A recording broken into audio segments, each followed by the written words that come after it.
वहां तुम कुरान की खूब इज्जत कर रहे हो। 20-20 रुपए का नोट 7-7 मरतबा वार के दे रहे हो। अपने बच्चे को क्यों नहीं देते? अपने भाई को क्यों नहीं देते? तुम्हें अल्लाह का कुरान माज़अल्लाह इतना हकीर क्यों नजर आ रहा है? 15-15 लाख रुपए का जहेज घर में समा जाता है। ओए गुजरावाले वालों, अजमल टोल वालों, चनियोट के फर्नीचर को तुम्हारे घर में जगह मिल जाती है, घर के फर्नीचर को जगह मिल जाती है, पेटियों टरकों को जगह मिल जाती है, और सुनहरे रंग के संदूक को जिसमें कुरान पाक है, अल्लाह अकबर, उस संदूकड़ी को तेरे मेरे घर में जगह नहीं मिलती। बेटी कहती है, बहू कहती है, अम्मी जान अब्बा जान ने ये 15 लाख का जहेज दिया, सुनहरी रंग की संदूकड़ी में कुरान दिया।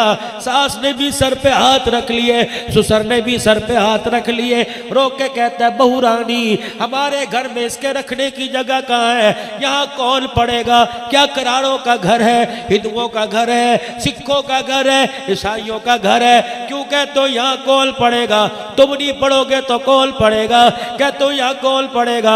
जब मस्जिद में जाके रखा, 50 रुपए का नोट गले में डाल दियो, ये कुरान पाक मस्जिद में जाके रख दियो।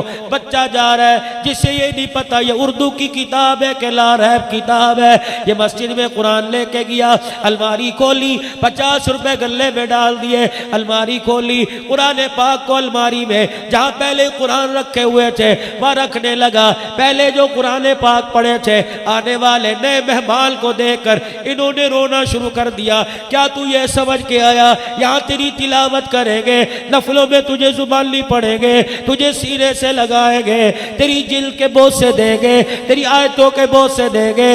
रब्बे जुल जलाल की कसम है, हम भी यही उम्मीद लेके आए थे। 30 साल हो गए इसी मस्जिद की अलमारियों में पड़े, पढ़ना तो दूर की बात है, 30 साल हो गए हमारे पर से गर्दो गुबार उड़ाने वाला भी कोई नजर नहीं आया है।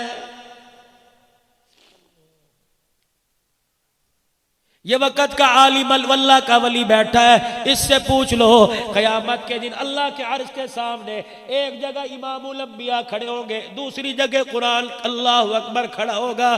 तुझे मुझे चगाड़ चगाड़ के कहेगा, और तुमने दुनिया में मुझे लावारसा समझा।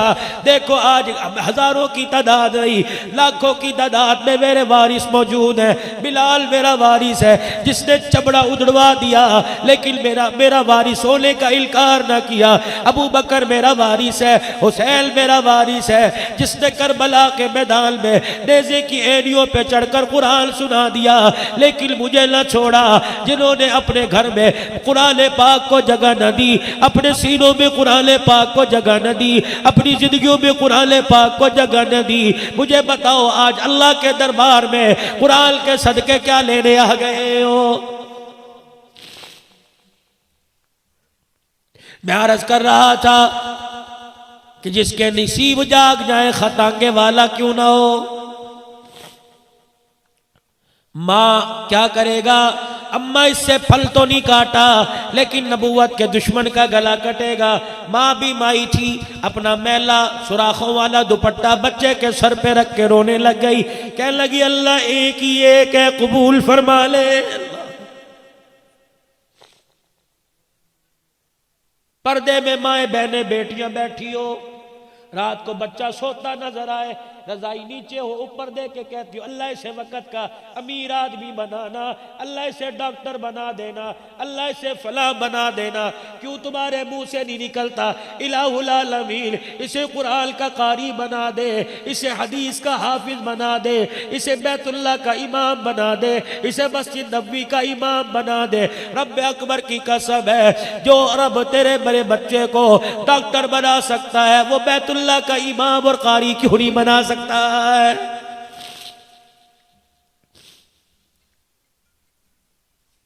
माँ ने सर पे दुपट्टा फटा हुआ रखा, दुआ देना शुरू कर दी, अल्लाह एक ही एक है, कबूल फरमा ले।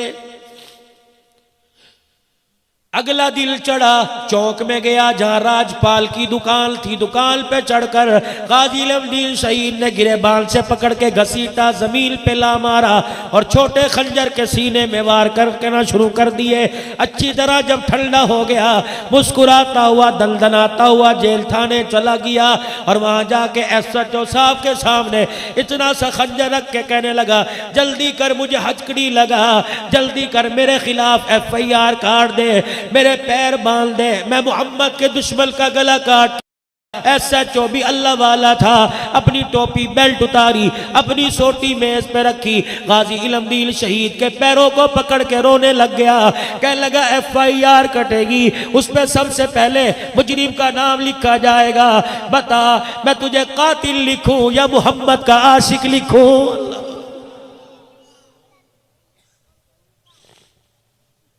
ऐसे काम कर जाओ कि क़यामत के दिन कारोबार वाला ना पुकारा जाए, बल्कि नबी का गुलाम, गुलाम रसूल पुकारा जाए। पिछले दिनों में सिंध के अंदर था, मैं हाजी मानक का शहर देख के आया।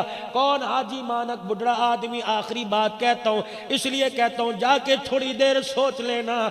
इलाहुल आलमीन, बूढ़ों के मुकद्दर जाग गए, अनपढ़ों के मुकद्दर जाग गए। मैं कश्मीरी होके, इलाहुल आलमीन में बट होके, मैं मलक अवाल पठान होके इन सादतों से क्यों महरूम रह गया? हाजी मानक के मकान में गया, उसके शहर में होके आया। जब मिर्ज़ा अब्दुल हक ने हुजूर की शान में गुस्ताखी की थी, कादियानियों का और मुसलमानों का आपस में मुनाजरा हो गया। मुसलमानों ने कहा हम तुम्हारे नबी को यूं झूठा करेंगे, कादियानियों ने, अब्दुल हक ने कहा मैं भी तुम्हारे नबी को करूंगा। मुसलमानों से गुस्ताखी बर्दाश्त न हुई, झगड़ा हो गया, आपस के अंदर लड़ना शुरू हो गए, पुलिस पड़ गई, मामला रफा दफा हुआ। हाजी मानक कहता, बुढ़ा आदमी था, सिंधी सकाफत, मैं कुल्हाड़ा कंधे पर डाल के बड़ी मौज मस्ती से घर आया। घर जाके हाथ मुंह धोऊंगा, बीवी रोटी ताज़ा पकाएगी, बच्ची दस्तरखान लगाएगी। रात का वक़्त था, घर का दरवाजा पीट पीट के मेरा हाथ लाल हो गया। थोड़ी देर बाद मेरी बीवी आई, कहने लगी कौन है? मेरे दरवाजे पे आ गया। मैंने कहा 25-30 साल हो गए तेरे मेरी शादी को, तू पहचानने से इनकार क्यों कर रही है? कहने लगी ये आंखें आज के रसूल पहचानती हैं, गुस्ताखे रसूल नहीं पहचाना करती। हाजी मानक कहता है मेरी चीख निकल गई। मैंने कहा क्या बात कर रही हो, क्या बात कर रही है? उन्होंने कहा खबरदार, तो मुझे डांटने वाला होता कौन है? का तेरा शौहर। का खबरदार, मुझे बीवी कहने का हक कोई नहीं। कब वजह बता? का मोहम्मद का दुश्मन तेरी कुल्हाड़े के वार से बच के निकल गया, तू अपना बुढ़ापा लेके हमारे घर में आ गया। मैंने कहा बच्चियां क्या है? का जब से सुना मेरे अब्बे के कुल्हाड़े से मिर्जा अब्दुल हक बच गया, सुबह से शाम हो गई, मेरी बच्चियों ने रोटी का टुकड़ा नहीं तोड़ा है।